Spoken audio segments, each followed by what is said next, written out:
Donc partie 2 sur le craving. Ce que je trouve déjà assez rassurant à savoir, c'est qu'une crise d'envie ou une envie tout court, ça dure en moyenne 10 minutes. Voilà, c'est pas très long, mais bon, comme on est en crise, ces 10 minutes peuvent paraître interminables.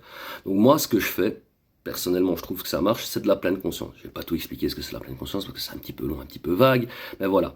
C'est faire en fait un exercice de respiration. Donc, soit je me pose allongé, soit je me pose assis. Ouais, je vais vous le faire assis, forcément, ce sera plus facile pour montrer. Et donc, je prends ce qu'on appelle une posture digne. Donc, dos droit, épaules relâchées, et je vais respirer avec le ventre, comme on dit, une respiration ventrale. Donc, gonfler et dégonfler mon ventre. Et je vais inspirer lentement par le nez, expirer lentement par la bouche.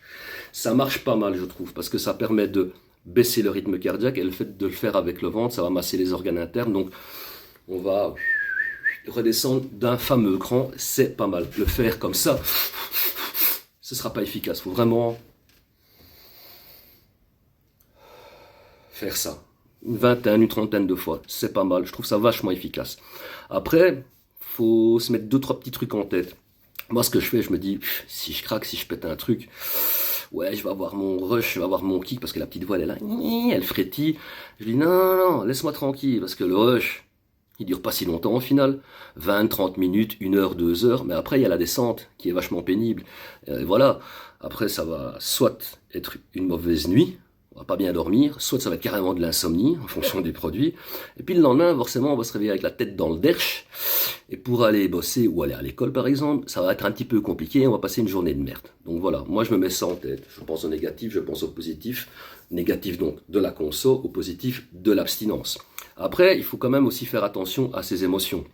C'est-à-dire qu'il ne faut pas accumuler trop de contrariétés, il faut essayer de les évacuer.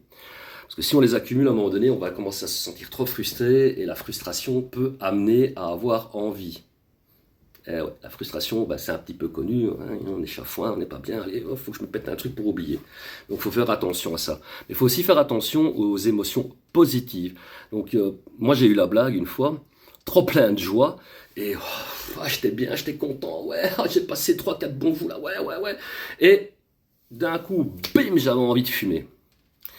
Pas des clopes, hein, évidemment, forcément. Donc voilà, il faut faire attention. Il y a ce qu'on appelle une espèce de fenêtre de tolérance, et il faut essayer de rester dans cette fenêtre. Donc pas trop haut, pas trop bas. C'est un petit peu plus compliqué comme travail que la respiration et un petit peu le mode de réflexion, mais voilà, quand même pour prévenir qu'il faut faire attention aussi à ses émotions. Donc je précise bien, aussi bien négatives que positives. Faut pas à un moment donné trop accumuler, parce que là, à un moment donné aussi, ça peut péter d'un coup sec.